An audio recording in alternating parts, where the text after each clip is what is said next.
Hi, this is Little Dwarf playing games while rambling incoherently into a microphone. Why? Well, just because I can, and I continue with the Dwarves blind. Let's go on to this question mark, because maybe there's a side quest or something for me here. When you enter the pretty little village with its richly ornate houses and its temple to Boindil at its centre, you can see an angry mob some distance away. The villagers are hassling a young woman, insulting her and pushing her to the ground.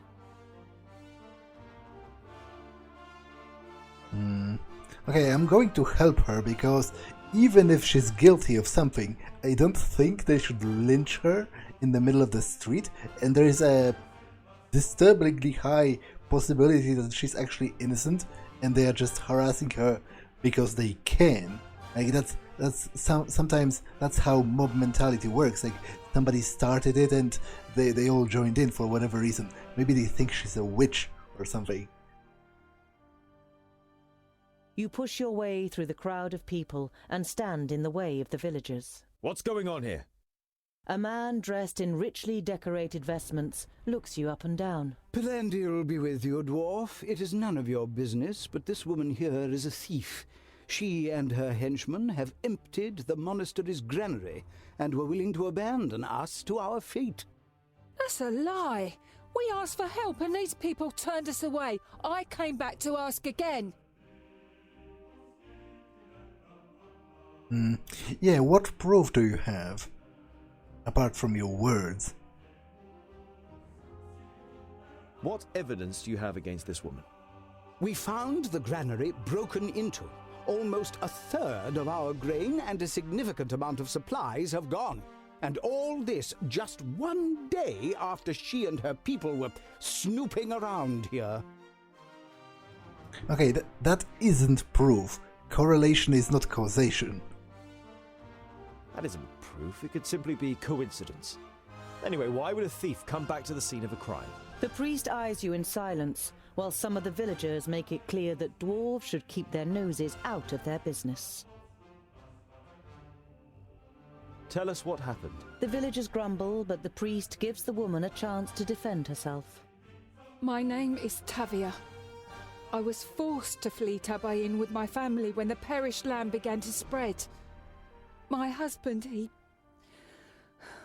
we had to leave him behind. The horror in the woman's eyes gives you a good idea as to what became of her husband.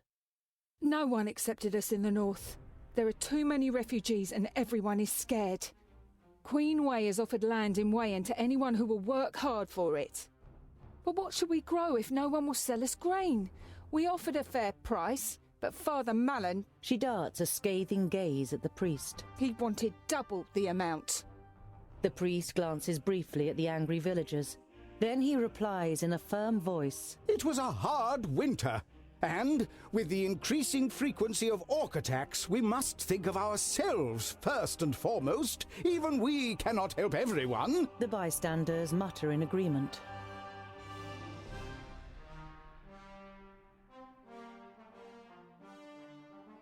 The accusations are serious, so let's get to the bottom of the matter to be completely sure. We have no doubt that she did it. The priest looks at the villagers standing around him, the lust for blood written in their faces. On the other hand, before we do something we can't undo...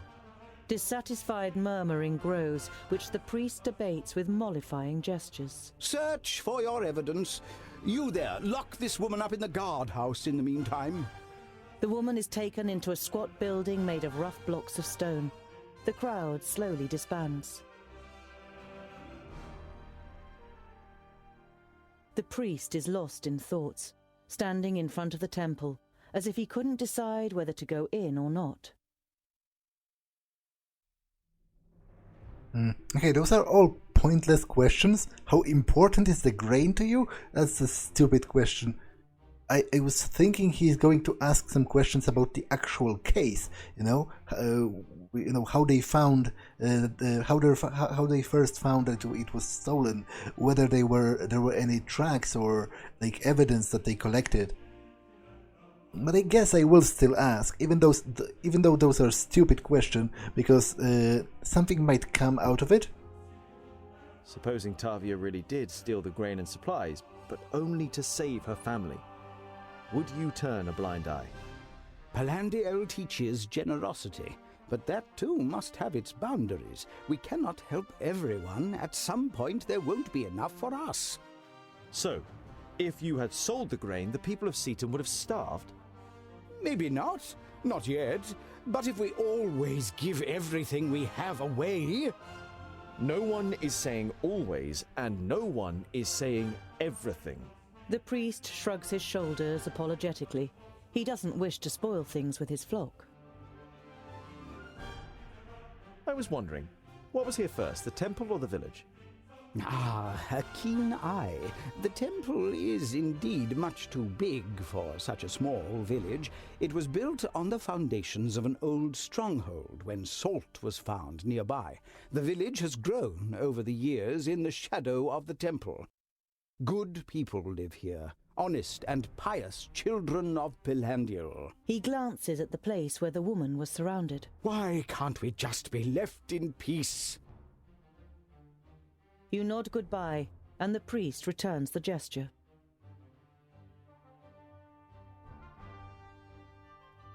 You enter the guardhouse, and before the guards know, Boindil and Boindil have caught them up in a friendly conversation. Shielded from the view of the guards, you exchange a few words with the suspect without being disturbed.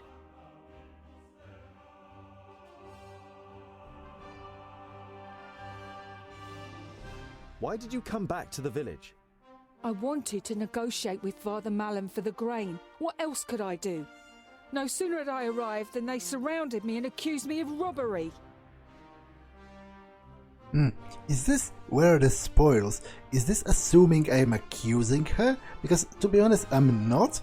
But I guess the question itself might be sort of telling, in a way, the way she answers. Because sometimes, during interrogations, it might be beneficial to, to try and pretend that you know more than you actually do. Because then the person you're talking to might slip up and reveal something that you didn't actually know, but they thought that you already did, so they didn't, hold it as that big of a secret. So it's kind of rude, if I understand this correctly, and this is a direct accusation of thievery, and it is kind of rude, but let's still ask it. Where have you taken the grain and supplies? I don't know anything about grain or supplies. Apart from the fact that we could do with both, I'm telling you, I am innocent! We won't let anyone do anything to you, but if we are going to help you, you will have to tell us the truth. The woman looks you in the face, then her head sinks, and when she looks back up, she has tears in her eyes. Please, I just want to go back to my family. I don't know what happened. Tungdil. You feel sympathy towards the woman. You raise your hand to silence Rodario and nod to the woman to continue talking. We asked for grain and were full of hope when we saw the well-filled granary. But we hadn't reckoned on the malice of the people here. A slow, ironic clap sounds from behind you. Confused, you turn around to face Rodario. Bravo, my dear, with tears and everything. Tough luck that a master of the art of acting is present. None of what she said corresponds with the truth, Tungdil. She is lying and trying to deceive us. Not completely talentless for an amateur. You expect the woman to deny everything, but when she overcomes her amazement, she spits in the actor's face. And what if I am? I would do it all again. The people here have more than they need and my people are starving. Is that fair?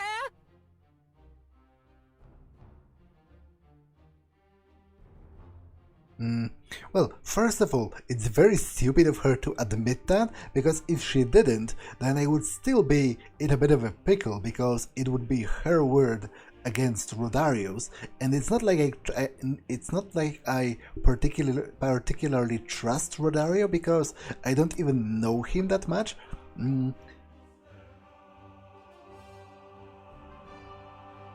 Why did you come back here after stealing the grain and supplies? We didn't steal 'em, we paid for 'em. A reasonable price, just not to Father Malin. You had help.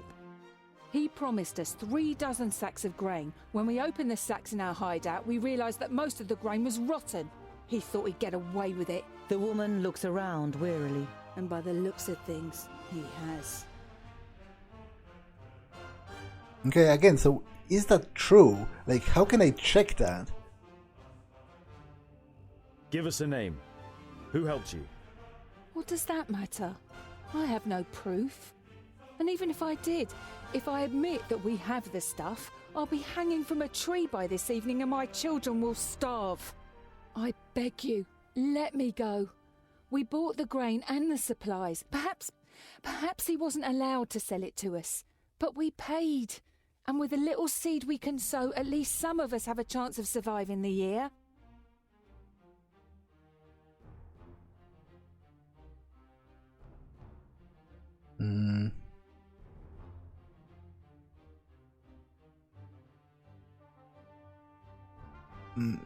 Yeah, I guess it's kind of true that I would prefer if she didn't lie to me, but I also feel it would be wrong as a principle to just let her go, because, you know, I realize that if her people are actually starving, if this is true, because I don't know, then it is a very desperate situation, but it's, you know, it's a slippery slope kind of argument to justify committing crimes by being in a desperate situation, even though I guess it's an actual legal what's the word? It's an actual legal mechanism. I'm not sure what's the English term for it, but if I were to translate the Polish, it would be something like the state of a higher necessity, or something, which is a state in which you sacrifice one good that is protected by law to preserve another good that is protected by law that is of an obviously higher value, which in this case would be she has sacrificed the right of property. She has broken, you know, the right of property of those people by stealing, but she did that to protect the lives of the people that were starving, and that would grant her clemency in court. But I still think she should be judged. Like, I do, if this is true, I do believe she deserves clemency, and she should be shown mercy, but she shouldn't be just let go. She shouldn't be without consequence at all. Like, maybe they can work it out where, for example, she agrees to pay the remaining sum afterwards, like after some time, as a debt of sorts, when she grows her own crops and is able to, earn a bit of money of her own, then maybe she can pay them back or something. How can I trust you? You lied. Who wouldn't do everything to offer their children a future? Lying is the very least. Okay, maybe he will show clemency, and I will try to convince him, because, as I said, I don't think, as much as I empathize with her situation, if it is indeed true, I don't think it is a good precedent to just simply let her go. You've stolen, no matter how you put it. But perhaps Father Malin will show clemency if you return the grain. Clemency for me and a death sentence for my family. Never.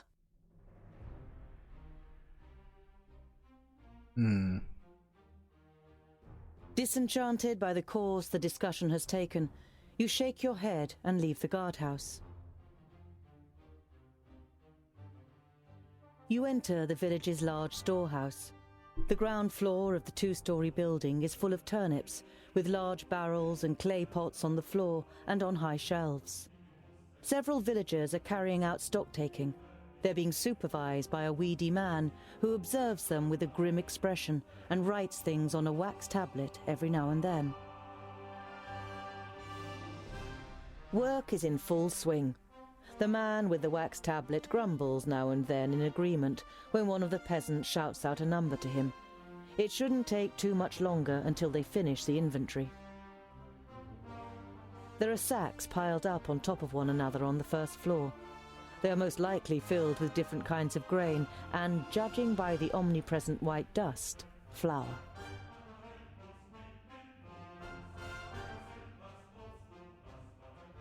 You walk towards the only area in the storeroom where you can see the floorboards.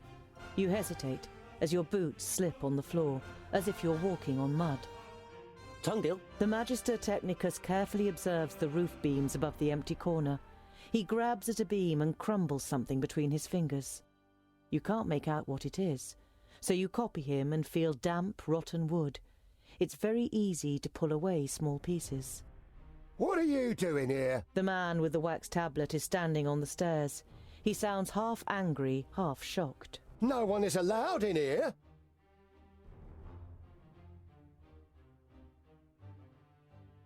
The rain has gotten here. The roof and the floor are damp. Those savages! It wasn't enough that they steal from us, they had to damage the roof too! That was probably where they got in. The wood didn't start to rot yesterday, good man. The steward's face turns bright red. And you are the experts on such things, are you? Assuming the roof here has been leaky for a long time, what would have happened to the grain in the sacks directly underneath? Wouldn't it have turned rotten? The man wets his lips. His gaze darts around the room. The roof was fine. I'll have it repaired. And now, get out of here! The steward angrily blocks off all further attempts at talking to him, and even when you threaten him with Father Malin, it doesn't have the desired effect.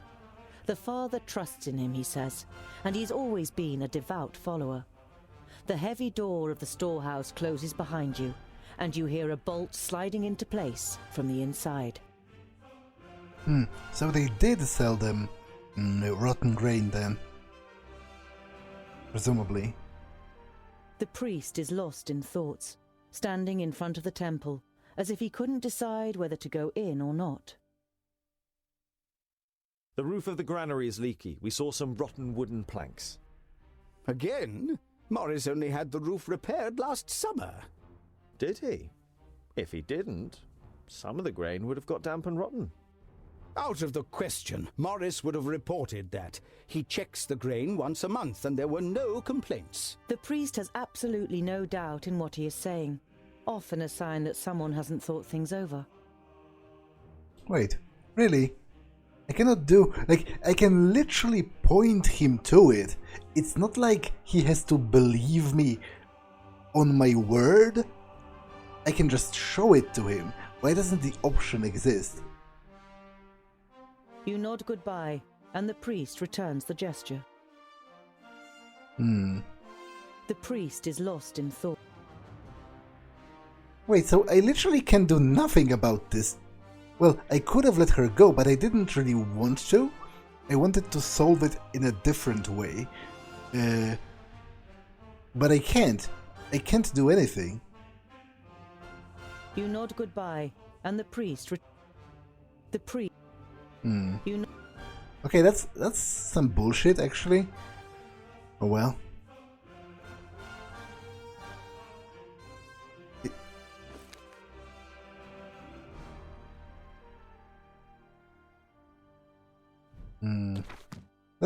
That's annoying. I find this pretty annoying, but well. Oh, I guess I can return. Maybe I will do. Maybe be able to do something else with it later. Orc camp, you say? Interesting. When you enter the strongly fortified mountain village, you see a large group of miners standing around a shaft in heated discussion. I really saw them, I swear! A young man in mining clothes defiantly stares at an older man who is a good head taller than him. Even if you did, smashing the lift hoist, it would have been better to have not sent the cage down again until we cleared this thing up. Is there a problem? The older man, perhaps a foreman, is so angry that he hardly seems to have realized that he's talking to a dwarf. Mika here says that he saw orcs in the mine, and he smashed the lift hoist to bits. The cage has crashed to the bottom of the shaft. How are we supposed to work now?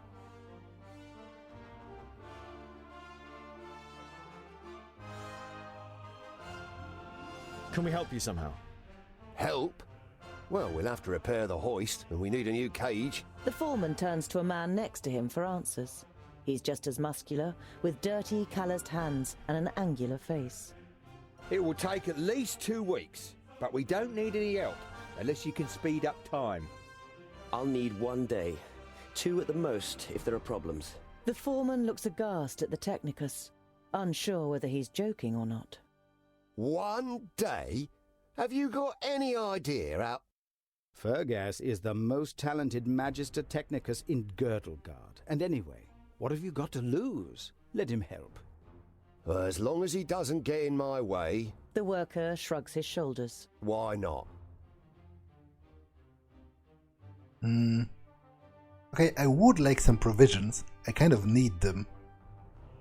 And it's not that steep of a price. Good. Then we'll help you. But we would like provisions for it. 30 rations. Sure. If you pull it off, the provisions are yours. You really trust in your skills, don't you? Mika, give him a hand. Fergus immediately gets to work, examining the hoist. After a few moments, he sends Mika off with a list of tools and spare parts, and explains to you how to build the cage, while he takes care of the hoist's rustic mechanism. After half a day, the cage is operational again, but Fergus is still busy with the hoist. You just hear him muttering. So far, there is no automatic brake in case the ropes snap, but it shouldn't be too hard to fit one. Yeah, let him upgrade it. Fergus decides to fit the automatic brake, but it takes more time than expected. Building the hoist from scratch would have been simple, but the upgrade turns out to be complicated. In the end, it takes 2 days until the lift is operational again. After the work is done, you report to the foreman. You've kept your part of the deal, we'll keep ours. Take the provisions for your journey.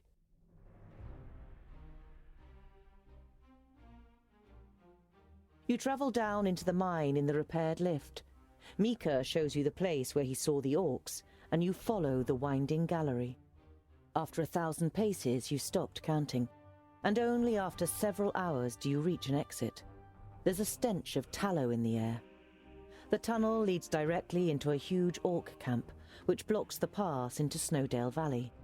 If you attacked from here, you'd have the element of surprise on your side. I could go and take a look and perhaps improve our chances for an attack. You remember? I'll come with you. Oh, damn it. If I stay in the shadows, they won't see me. The actor nods gratefully. I'll come too. I also know how to keep myself hidden. Nomura wants to object, but you are quicker. Thank you, Giralda. 2 more eyes and ears would be helpful on such a mission.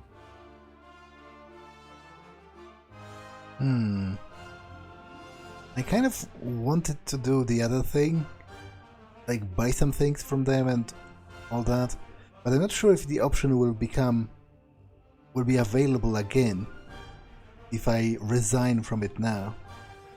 So sure, let's do it. Listen, try to sabotage their defenses, and if you can safely take out a couple of guards, then do it. But don't take any big risks. Come back here if things get too hairy. Nomura and Rodario rejoin you without any particular urgency. The infiltration was a complete success. No one detected the 2 of them. Okay, but I wanted to talk... I wanted to talk with them again and trade. The group isn't overly friendly towards Giralda, and this evening she's sitting once again apart from the others. You ask yourself what you can do to break the ice when you see that she has a phial in her hand.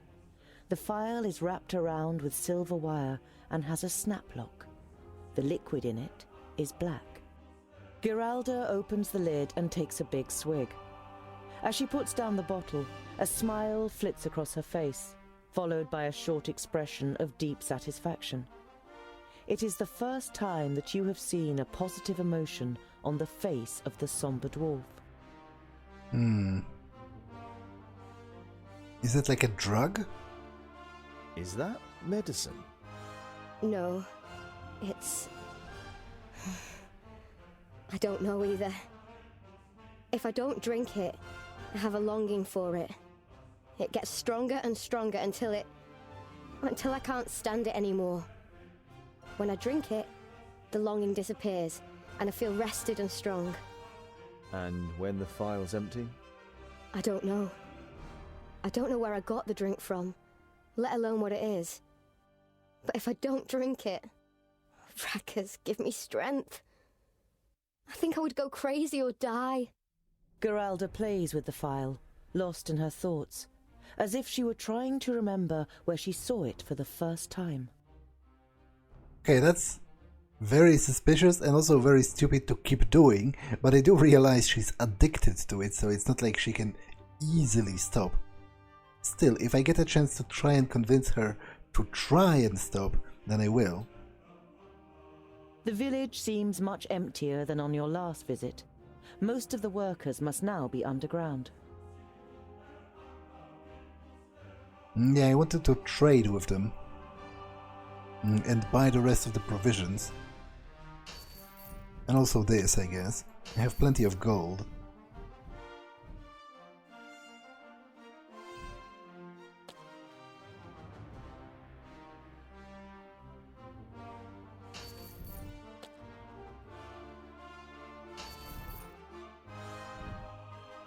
Okay. I don't want to go into your camp yet, because I want to return to Seaton and see if I can do anything with that quest with the woman. You enter Seaton and take a look round. The priest is lost in thoughts, standing in front of the temple, as if he couldn't decide whether to go in or not. Okay, that's kind of bullshit. You nod goodbye, and the priest returns the gesture. But oh well. As on the previous evening, Bavragor sits apart from the others. But tonight, he waves you over. Giralda, my sister. You want to know what happened, right? You nod and sit down. She followed Boindil into battle. We tried to talk her out of it, but she was as unyielding as a mountain. Then came the day when the High Pass was attacked. Bavragor drinks from his liquor. He killed her. Blinded by the frenzy of battle, he thought she was one of the enemy. I can never forgive him. He killed my sister. Could you? You inevitably remember the loss of Lot Yonan, Frala, and her children. You remain sitting in silence, each of you deep in thought. Boindil approaches, having either heard you or guessing what you are talking about. His fierce life forge is a curse. He thought the orcs had robbed him of his love, and the ire came over him. Sometimes he calls her name in his dreams. Oh, he'd never admit it, but he suffers just like Bavragor. He too loved her. The stonemason doesn't react, so you and Boindil go back to the others by the fire. Okay, to be honest, I totally agree with Bavragor on this one, because I thought at first she just died in battle, and he was angry at Boindil for, not protecting her. But if Boindil himself killed her, blinded by battle rage, then that makes him demented in my eyes. I don't think I would like to have him as a companion. If he can't distinguish between a dwarven woman and an orc on a field of battle, then I'm not sure he's of much of a worth as a soldier. And what he did is horrible. A two-story tavern sits on the corner of a crossroads. The snow around the building has been cleared away, and a warm light is coming from inside. The sign above the door reads, Minstrel Castle. Minstrel Castle? That sounds promising. The old building has nothing in common with a castle. It seems rather nondescript. A simple tavern for simple people. Finally! Time for ale! My throat is completely parched. As much as I hate agreeing with you, I too can hardly wait. You enter the tavern with Bavragor and Boindil in front. On first impression, the interior is as inconspicuous as the outside. But when you take a closer look, you spot a couple of paintings of minstrels in front of a castle, a small stage that, judging by the dust, is only very rarely used, and a lute hanging on the wall behind the bar. There are not very many guests on the ground floor, perhaps a dozen, and most of them belong to a group of mercenaries who have retreated into the far corner. You sit at a table, and after a while you are brought the ale that Boindil has ordered.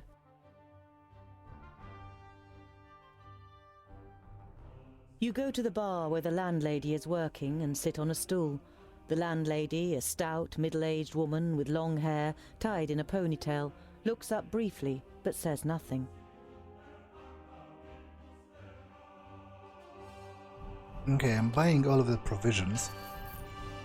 I guess all of the potions as well. At this point, I have plenty of gold. Okay, I'm not buying this, even though it's kind of powerful, but it's much too expensive. And I would prefer, to save some gold as well. Say, why is the tavern called Minstrel Castle? It doesn't look much like a castle. Oh, you don't know the legend, dwarf. One of the guests next to you at the bar takes up your question. There was a castle here once. No one knows its name anymore, so everyone just calls it Minstrel Castle. Once upon a time, a king lived in that castle. He had many subjects and an enchanting queen. But one day a young minstrel came along and sang of wonderful far-off lands, and the subjects began to complain about their own lives. So the king sent for the singer to hear for himself.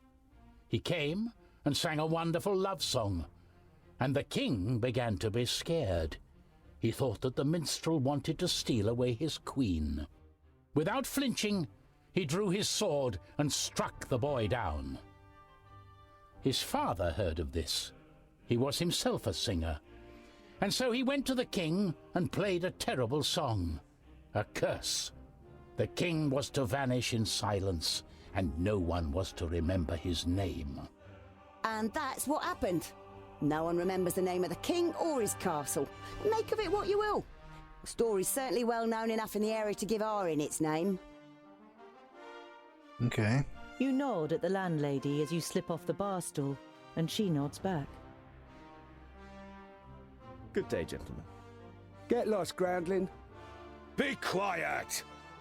The good dwarf may want to make use of our services, if you stop insulting him. The mercenary immediately becomes sheepish and concentrates on his tankard of beer. My name is Gurnham, the leader of this troop.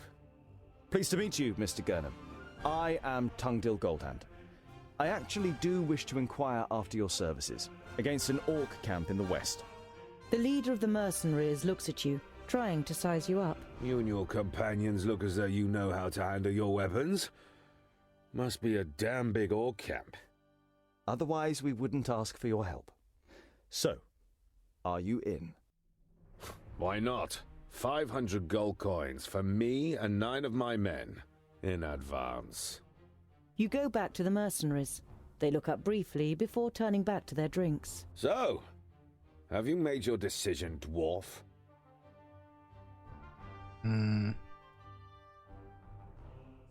Okay, I think Narmora is more of a stealth expert, so I think Rodario would be better at haggling, because he's an actor after all. You ask Rodario to negotiate with the mercenaries. Happy to be able to demonstrate his skills, the actor steps over to the mercenaries' table. My dear fellows, if I may introduce myself, I am the fabulous Rodario. Huh? What do you want? Without even waiting for Rodario to introduce himself, one of the younger mercenaries interrupts him. Rodario isn't put off his stride for long and starts again. Well, what I wanted to say is that I immediately recognize you as a group of experienced warriors who have already won several, if not even innumerable, battles. But have you ever received the recognition that you deserve? A gifted poet like me could write a fantastic drama about your stories. A play? Indeed, your legend will live forever. Generations of people will talk about you. And you're saying that wouldn't happen anyway? While Rodario is still looking for a suitable answer, the mercenary laughs. I'm just pulling your leg. Now get lost. We don't need verse. We need money. Okay, I guess it won't hurt to send her as well. Maybe there will be some fun dialogue. I doubt she can screw it up so much that they actually increase the price. You send Namora to try and haggle down the price of the mercenaries. If it will help against the orcs. Hey guys, we need your help with a couple of orcs. Name your price. The men look up, and as they see who is standing in front of them, their faces brighten. We wouldn't take money from someone like you, sweetheart. I'm sure you can show your appreciation in other ways. Namora says nothing. She stares into the man's eyes, and he falls silent. He seems to shrink, and to have lost the capacity to talk. Finally, Namora looks away and turns to go. All right then, I'll find someone else. Wait, stay here, darling. The young mercenary jumps up and tries to hold Namora back by the arm, but she sidesteps quickly, and he grasps at thin air. He trips over Namora's foot, which just happens to be in the right place, and clatters to the floor. Oh, come on, boys. Don't you know how to treat a lady? The leader of the mercenaries smiles at Namora, revealing several missing teeth. For such a beautiful woman like you, we'll make a very special price. For 250 gold pieces, we'll demonstrate what we're capable of. Okay, now let's buy their services. Actually, it's quite cheap. Here is your payment. 250 gold coins. You place a pouch containing the counted coins on the table in front of Gurnham. We will seize the orc camp with you, and then perhaps celebrate a bit? He grins over at Namora, who manages with some effort to avoid killing the mercenary. Okay, I think that's it. Bavragor and Boindil, who are absorbed in a drinking competition, have to be practically dragged out of the tavern. But in the end, you are able to continue your journey. Okay, I would like to confront this orc horde, but I'm not sure how feasible that is, because they seem to be avoiding me. Yeah, it's not going to happen, I think. So I'm going to just... You enter Seaton and take a look round. I feel bad about this, but I think they must be left to pillage the surrounding lands for now. I will destroy this orc camp, and then I will visit Wackenstein. The priest. Okay, still nothing to do here, which is also annoying. The village seems much emptier than on your last visit. Most of the workers must now be underground. Okay, I think I can go through here. The guards are much more alert now since the infiltration of the orc camp. You have delivered a serious blow to your enemy, and an attack should now be significantly easier. The mercenaries are waiting not far off, and are, as arranged, ready to attack. Okay, let's attack. You enter the orc camp with your companions. You have a long way ahead of you. Okay, I'll definitely take Boindil and Boindil. They are pretty useful. And I have one spot left. I would like to try her out. Persuasion. If an enemy deals damage to her, she forces her will onto him. Only one enemy at a time. Okay, this is potentially very useful. So I will try her out.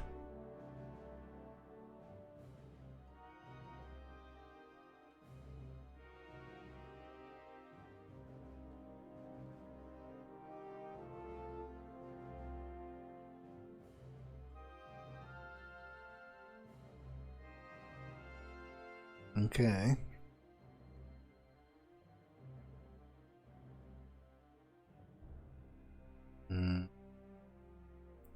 What item does he have? Has a talisman of healing. Okay, that's okay. Huh? Yes! As good as done! You're on its way! Pow! Another one bites What the is it? dust! Fire, you! Bad luck for you!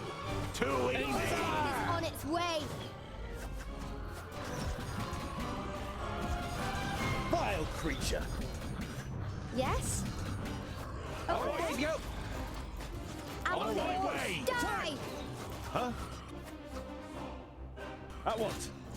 Bavragor! Understood. He only put up a fight! And again. Huh? As good as done! Vile creature! I wonder if I can actually defeat I them. need help over here, quickly. Kill. Because I would like to destroy this camp, as opposed to just fleeing from the orcs. Uh-huh. At once. Attack!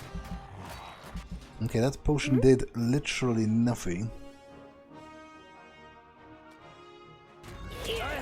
Boindil! Give me a hand! And what now? Oink, oink, little piggies!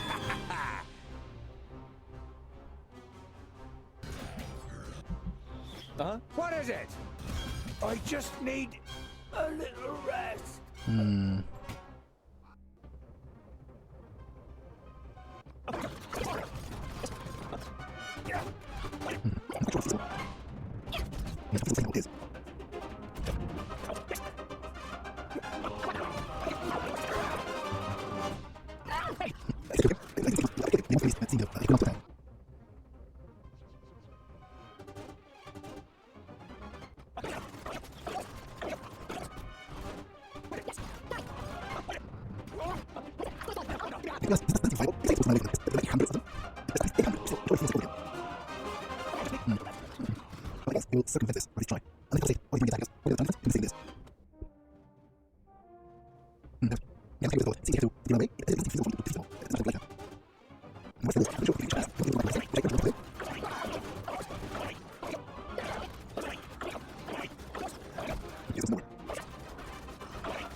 Yes?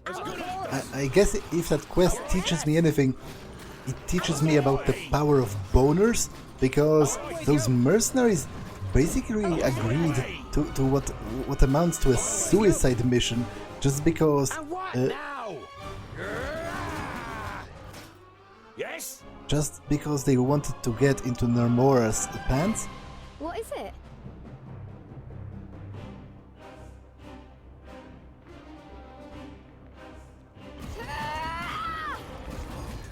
I am Boindil! Give me a hand!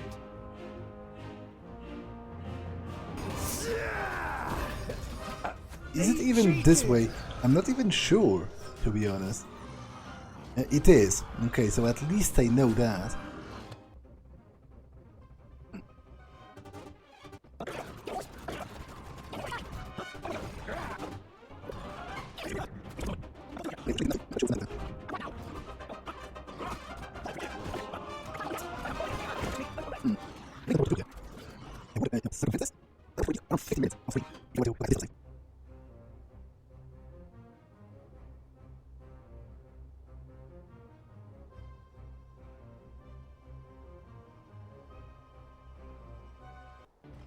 Yes? As good as done.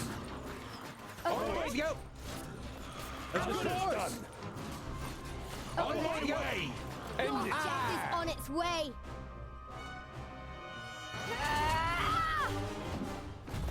Huh? Understood.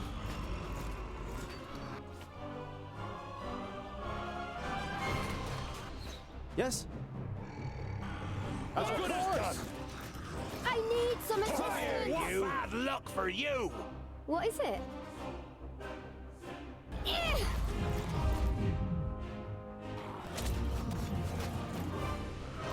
I have Boindil. Give me a hand. As good as done. I'm on it. Okay, this is not going to work. I have no idea how to get through this legitimately. Even without fighting, not to mention actually defeating them. So I am going to redo that off screen and then go around through Wackenstein. So be right back. Okay, so I'm back here in the minstrel's castle, and I've still bought the services of the mercenaries, but I'm not about to attack the camp, at least not yet. Instead, I'm going to go here to check it out, and then around to Wackenstein. You arrive at an empty jetty on Lake Anteria. You can see several fishing boats on the lake, and there's a small village on the other shore. Ah, Pulbrook. What an idyllic little place.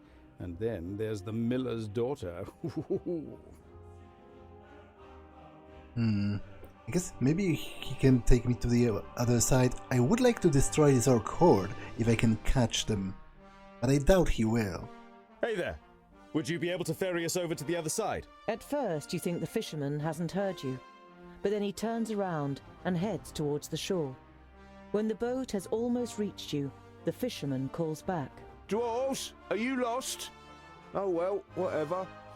I am Samuel. If you wish to cross, it'll cost you. Food for 10 days or 20 gold, whichever you prefer. 20 gold. I will try to catch this orc horde. I would like to destroy it to stop it from rampaging around the nearby lands. You give Samuel the gold, and after a long discussion with the dwarves in the group, you follow him onto the boat. The dwarves literally leap out of the boat as soon as you reach dry land. We could have died. I hope it was worthwhile, Scholar. Okay.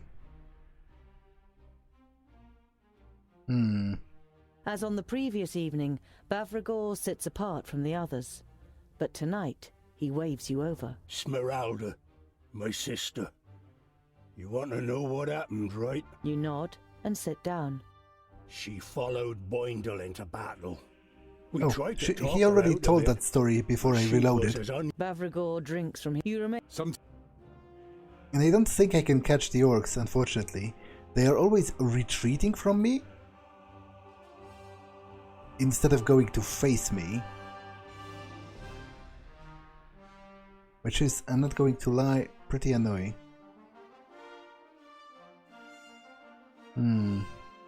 Yeah, so I'm not about to go, go and run around all of the map trying to catch them. I was hoping they would somehow derp out and go to face me. But I guess no such luck.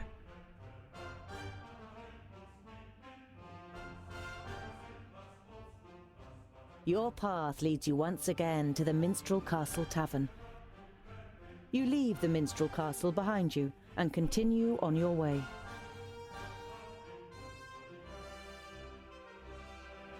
Okay, let's go to Wackenstein.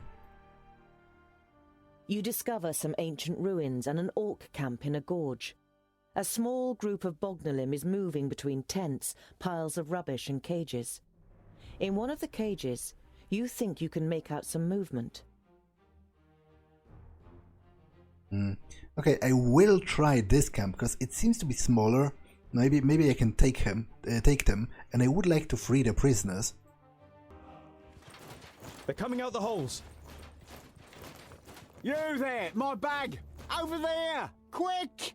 You'll have to smoke them out!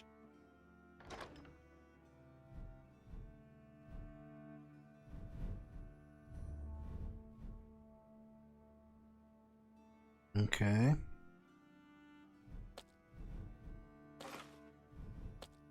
I'm not that enamored with the performance of the she-dwarf, so I think I will take Bavragor instead.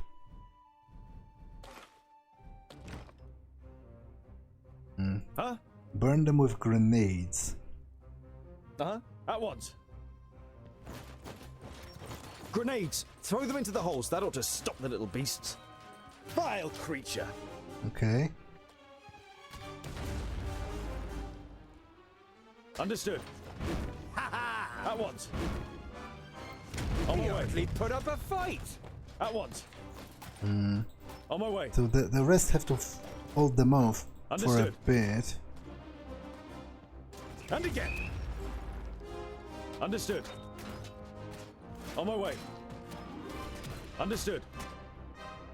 Bavragor! I didn't hit you very hard! Where are the rest of the holes? At once. Who's next? On my way. At once. On my way. A bit too much for you, was I? Understood. Where are they coming from? At this point. Okay, there is one of them. At once. On my way. Just too easy!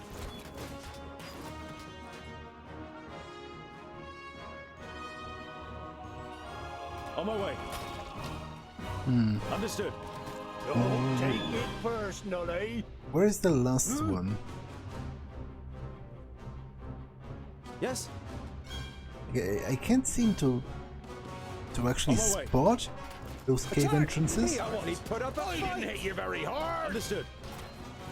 Too easy.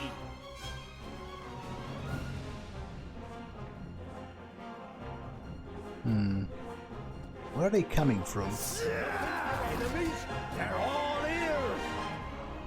Okay, the camera is very unintuitive from time to time.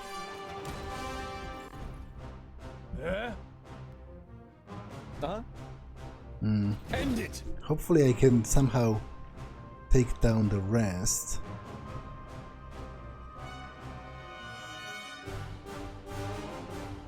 Huh? Huh? What is it? All right. What is it? What's up? But I must say I'm not that big of a fan of the camera. It's very obtrusive from time to time. Hey! I didn't hit you very hard. Oink, oink, little piggies! Too easy! I have Boindil! Give me a hand!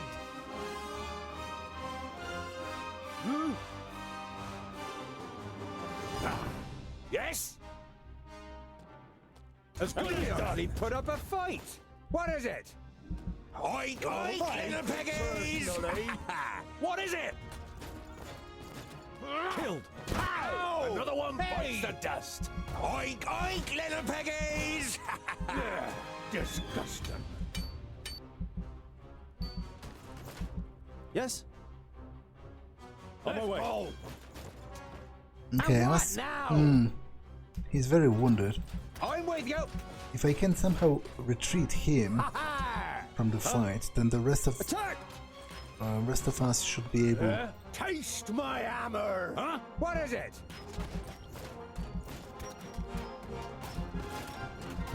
Should be able to defeat them. Of course. Kill. And again. A bit too much for you, was He I? hardly put up a fight. Very impressive, I must say. Let me out, my friends.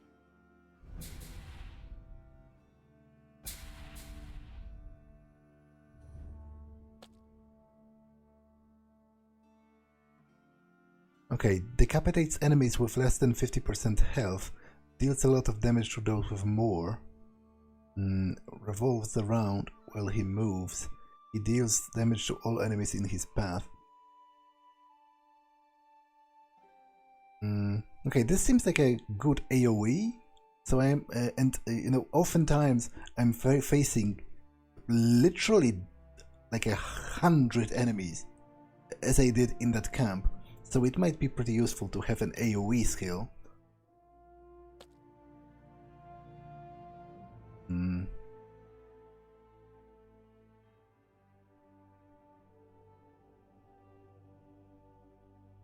Okay, I think this buff might be better.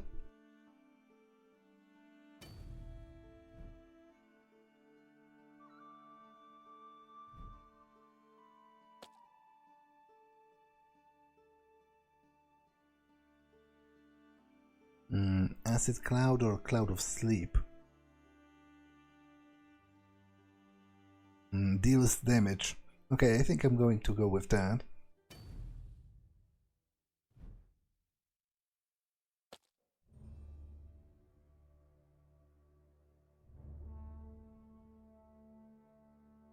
To all enemies surrounding her. Again, this seems like a decent skill.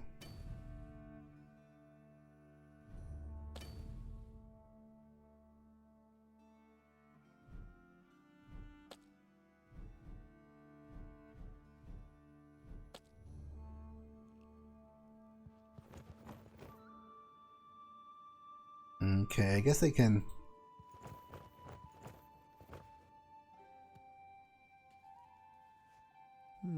Dried herbs. I can free him.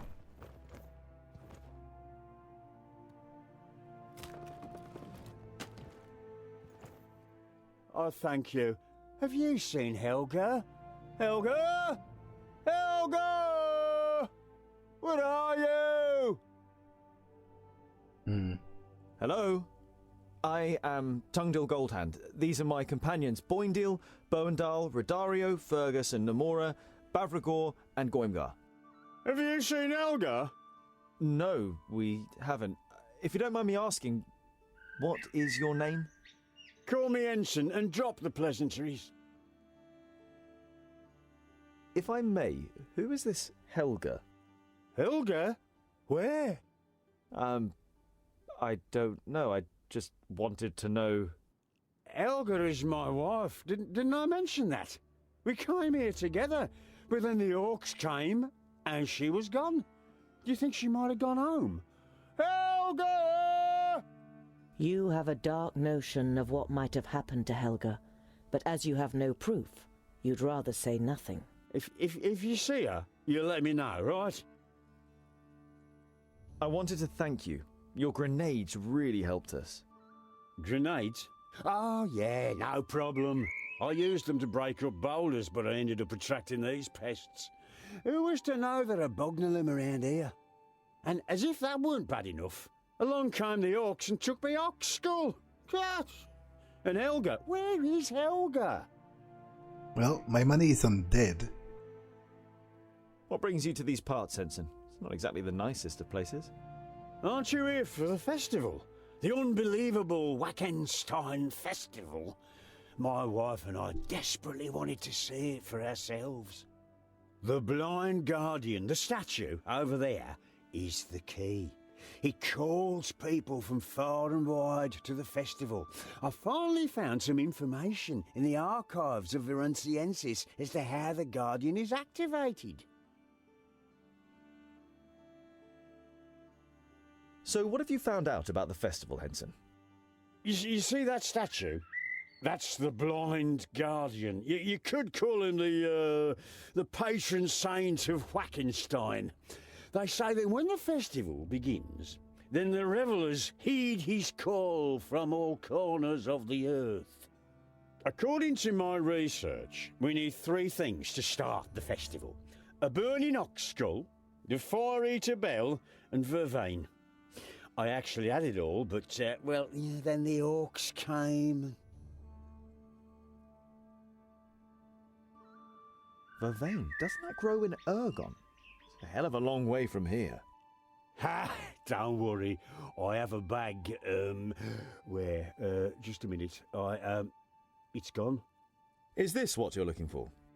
Oh, yes! Yeah, there it is. Oh, I thought I lost it.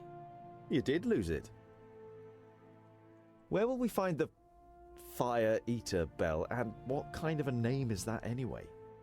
Varenciensis. I tracked you down to a collector who lives outside the city in an estate on the south wall.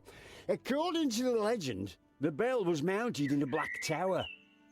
The tower caught fire. The bell fell down and smothered the source of the fire. Now, I'm sure you can work out the rest. The ringing of the bell opens the way for the blazing fire in our souls. At least that's what is written. Varenciensis. So what are we waiting for? We'll visit the collector and... It would be best if you went without me. I have some things to prepare here.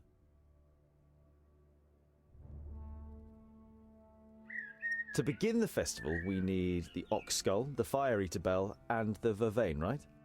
Exactly. Then we need to set the skull on fire, ring the bell, and burn the herbs. And then it happens. You're quite sure you're wasting your time? A huge festival in the middle of nowhere? But you pin your hopes on there being a spark of truth in every story, and that somehow a path will open up through the mountains when you carry out the old ritual. To be honest, I can't defeat the orcs, like I don't know how, anyway, so we have to try this. Do you know anything about a secret passage through the mountains? Secret passage? No, can't say I do. But they say that when the blind guardian awakens, then people will come to the festival from all corners of the world. Maybe they'll come from the mountains too. See you later, Ensign. Let me know if you see Helga. Okay, I will search for the rest of the items he needs later, because this episode has been long enough. So I'm going to save and end it for now. That's all for this one, and I will see you in the next one. Bye.